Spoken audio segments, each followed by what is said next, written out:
Hey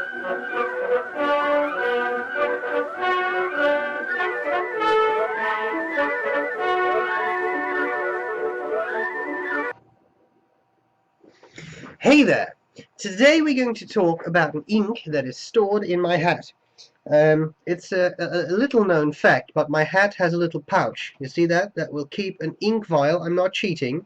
The ink vial is stored securely in my hat. I can just remove for said ink vial. And here we go, the ink vial. This ink was sent to me. It's this ink. It was sent to me by Phil and Matthew. And that's a father and son combination that I correspond with in Ireland. And they said, Stephen, you need this ink. And so they send it to me, and now it's going to be an Inkcyclopedia entry. What is interesting about this ink? Interesting about this ink is that it is Rohrer Klingner. That is interesting because it's a brand I've been looking to try out for quite a while, but for some reason I never got to it. And it has not been covered in the Inkcyclopedia before. Sorry, I have a bit of a cold. So that's nice. The second thing that's nice is that this is Salix, and Salix by this brand is an iron gall ink. Recently someone asked me whether I could cover iron gall inks in Inkcyclopedia. I have already covered one, Mont Blanc Midnight Blue, but this is another one. So we're going to do this today. I found this to be an interesting blue. It is very well behaved. Very well behaved. It seems to work well. It has some interesting properties. You'll see that in the writing part. And that's all there's to it. So, Matthew, Phil, thanks a lot for sending me this ink, because now this is going to go into the Inkcyclopedia, and it's hopefully going to be useful for many people. So, enough talk. I think we should do some writing. That's what we're going to do next. I hope this is going to be useful, and let me just store that ink back in my hat before I forget, and I'll see you later. Bye bye. Alright, so today we're going to have a look at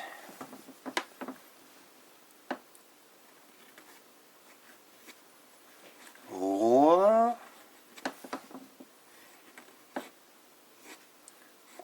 Klingner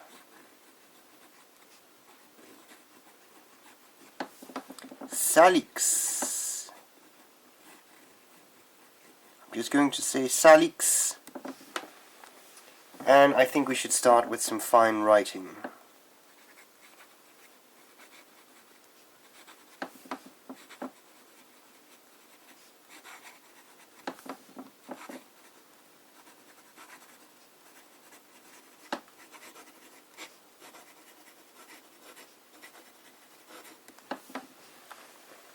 Okay, now, oh, here's my cap.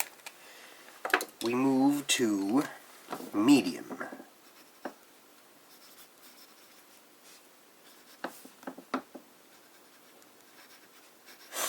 Okay, so far I'm enjoying this ink.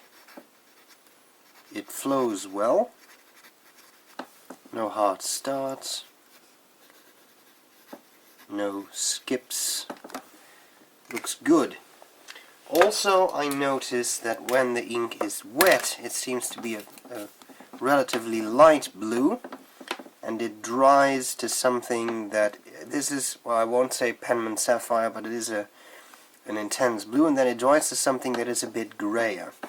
That is something I have noticed a bit with Mont Blanc Midnight Blue too. Also an iron gall ink.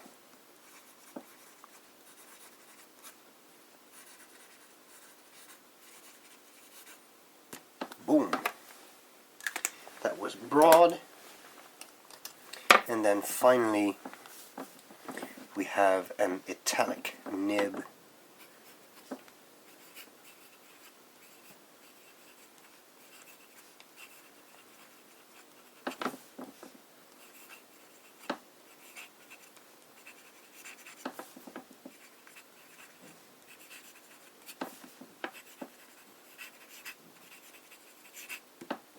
Right. Then I think it is time to do some passes. Let's start with the first pass. Yes, it would be fairly odd to start with a third pass, of course. A nice blue, looks fairly light, but I think we're going to see that as it dries up, we're getting a darker, more grayish, Brian grayish, no wait, not well, blue. So that's fascinating. While we are at it, we may as well make some calligraphy. A big letter. No, wait, I forgot the flex. Oh no. Let's just add the flex.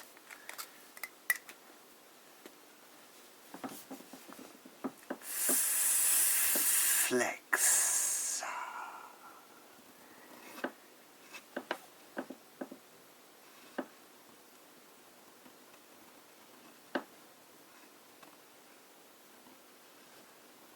I am pushing this ink quite a bit by using a lot of flex here, and I don't know about you, but I don't see any railroading. Let's go a bit faster, see if I can make it railroad. Yes, okay, but that is writing fairly quickly. I would not do that if I would want real flex writing. So that's pretty impressive. Now of course it has some startup issues because the feed is a bit dry, but if I go a bit slower again, boom! Looks good to me! And as you can see, this ink is indeed getting a bit darker and is getting a bit grayer. Alright, now let's do that calligraphy. So we got a bit of fat writing we can expose to the eyedropper of death. Alright, so how about an S? For some reason, I don't know why, I like the letter S.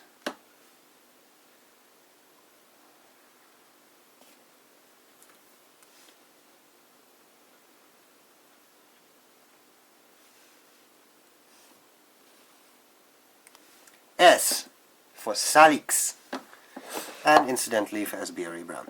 Okay, second pass.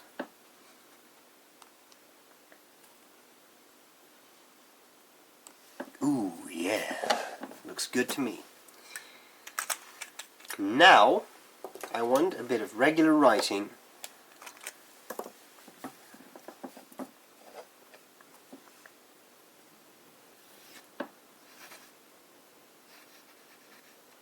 This was not a skip. That was something I did. I mislined the nib.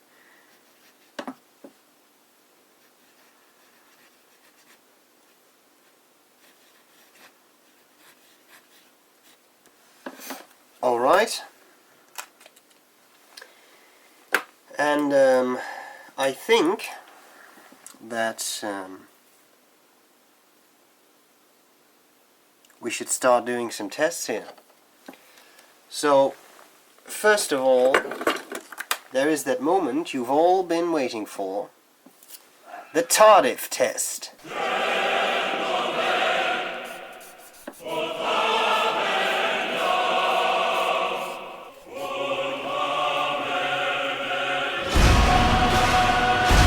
Then,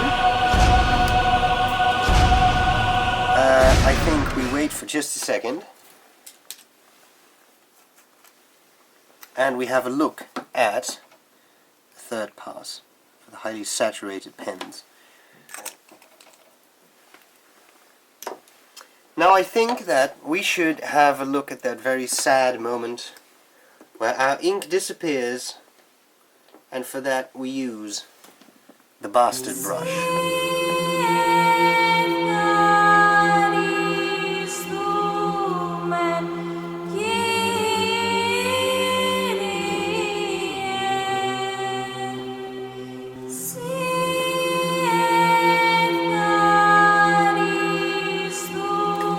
can see I'm really torturing that last bit of writing, but this being an iron gall ink, this is what I expected. The water has no effect. Sure, you see a bit of a halo of this color, but the writing remains there, and that's because it's an iron gall ink. So it should be water resistant. I think it actually is. Isn't that cool? Okay, then we have, this is still drying a bit. What can we deduce from the Tardif test? Well, I think that is that nice, deep, odd blue grayish color I associate with iron gall inks. It's a typical color. It's a color sometimes you have to get used to a little bit. But let me just take a sip of tea here. Thank you. Much better. You have to get used to it a bit. It's not the very typical blue you may think of when you think of fountain pen ink. That sort of school ink or something. This is more like a blue-black, I would say. But once you get used to it, I think it's a beautiful color. Alright, let's cheat a little bit here. I want to get rid of this drop of ink. There we go. And then I think we should have a meeting with our good old friend, the eyedropper of death.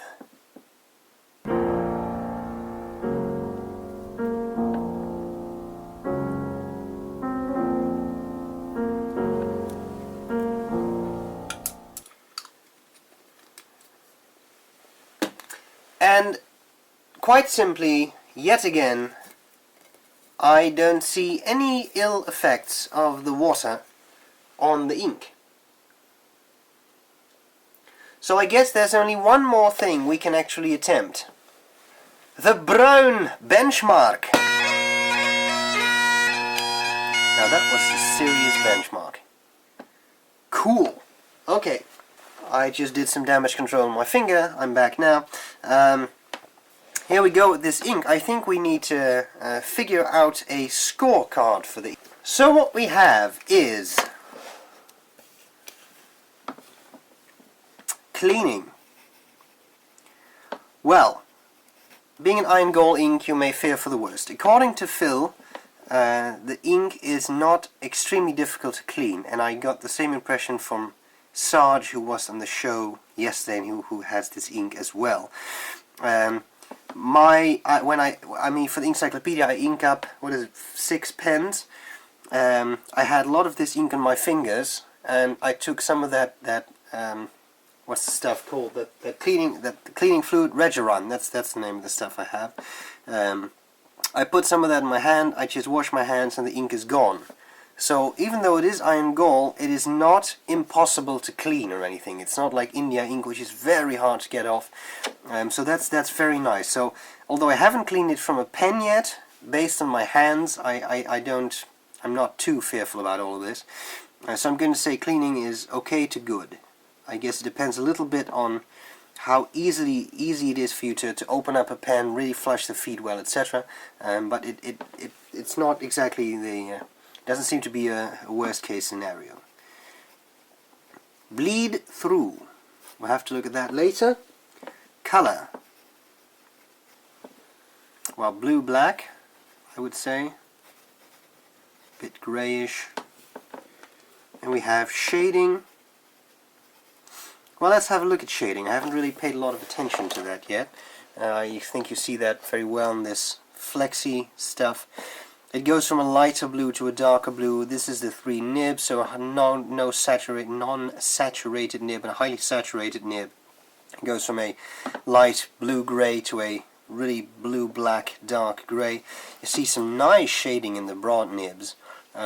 Being a dark ink, it may not be the most pronounced, as in the most visible, the most in your face, but I definitely think there is shading, so I'm going to give it the shading good. And we have flow.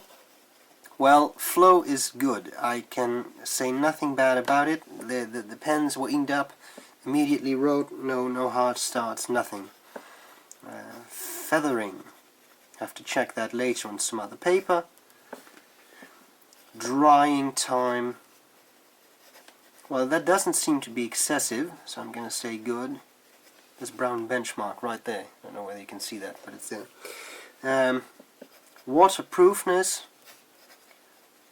Well, speaking of that, look at this. This is a whole bubble of water there. And the ink just remains exactly where it is. Doesn't move, doesn't budge, doesn't do anything. Just stays there.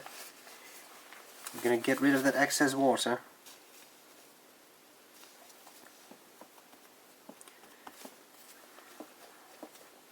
Now that, ladies and gentlemen, is what I call a waterproof ink. Nothing has changed.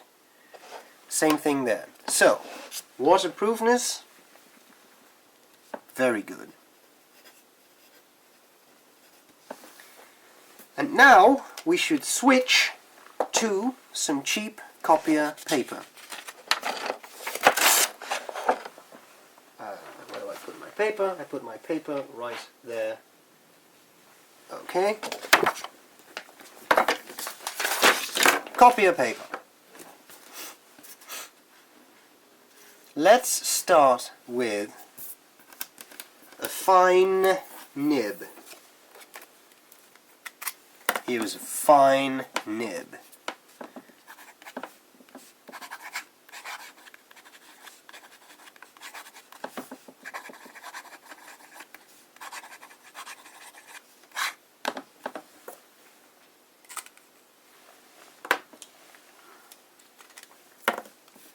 Then we have a medium nib.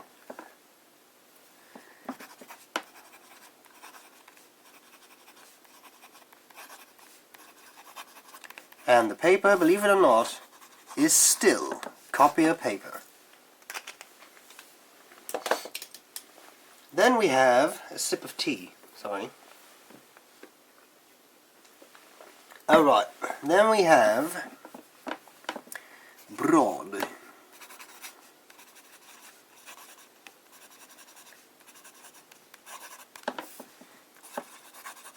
And I think it's copier paper. Poper? Poper. Poper. Didn't we recently get a new pope? Maybe this was Freud talking through me. Copier Poper. But if it's copier Poper, then we should have like two. Well, I don't know exactly where this is going. I think it's best if we move on. And we move on to an italic nib. Because this is an italic nib. And the paper, well, I'm not sure, but I think it's copier paper. Boom. How about some flexi writing? You ready for some flex appeal? I am.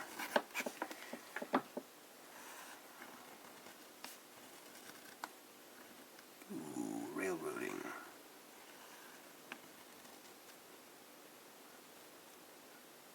I'm sorry, Dan, I think I've stolen your F. How did that happen? Well, I don't think you've trademarked it, so I guess I can do that. Flex! I'm going to squeeze a little bit of ink into the feed for a nice wet line.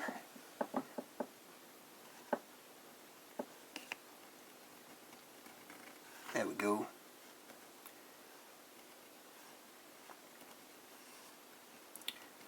Flexi wetness.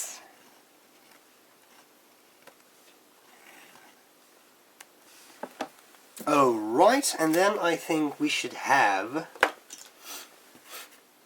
a bit of fat writing. Fat writing. I just love the fat writing every once in a while.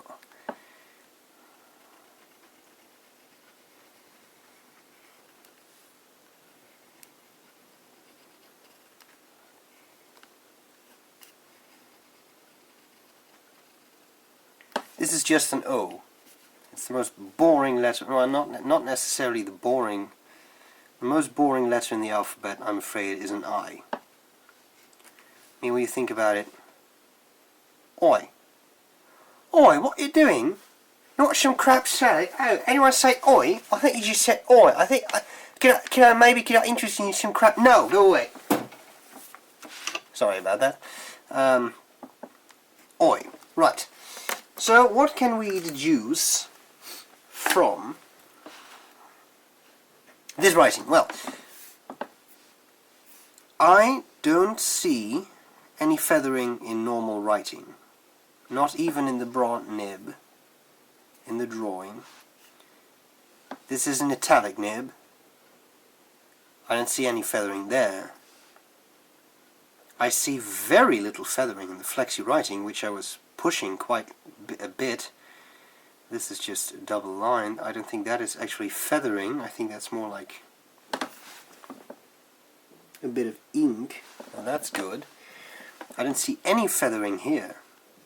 So I think this ink doesn't feather that much, which is very nice. What about bleed through?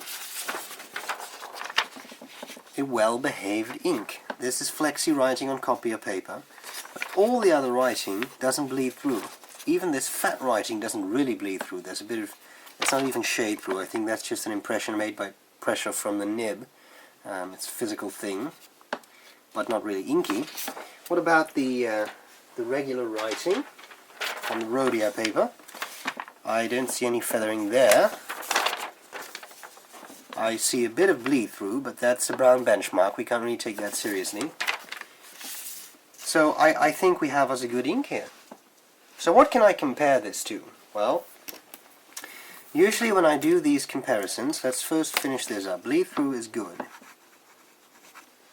And feathering is good. This ink scored very high marks. I may need to get myself a bottle of this. So usually when I do these comparisons, here we have, I'm not going to write down Rohrer Klingner, R and K. Salix. Salix. You should probably, when it's German, you should probably say Salix. Sally. Salix. Whatever. This is the color. Boom. Now usually when I do these comparisons, I try to find an ink that has the same color. But this being an iron gall ink, I thought that today I'd do a comparison with an ink that not so much necessarily has the same color, but has the same properties.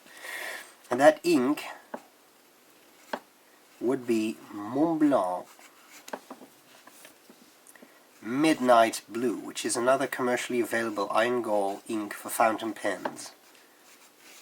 I have done a separate Inkcyclopedia entry on that ink, so if you are now all of a sudden completely interested, you can check that out at your very leisure.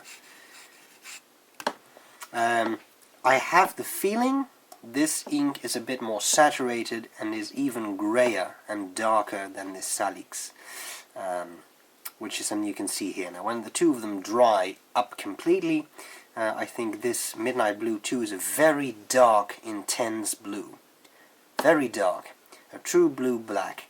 The Salix is probably a little bit lighter. I think it also has a little bit better shading. But, you know, that's up for you to decide. Again, if you're interested, maybe you want to check out the full encyclopedia entry on that ink and see whether that's something you may be interested in purchasing. Alright, so there we have it. Let us again thank Phil and Matthew for sending me this sample of ink. I enjoyed it. I've convinced myself that I may need to get this ink. I hope this was useful, and I'll see you later.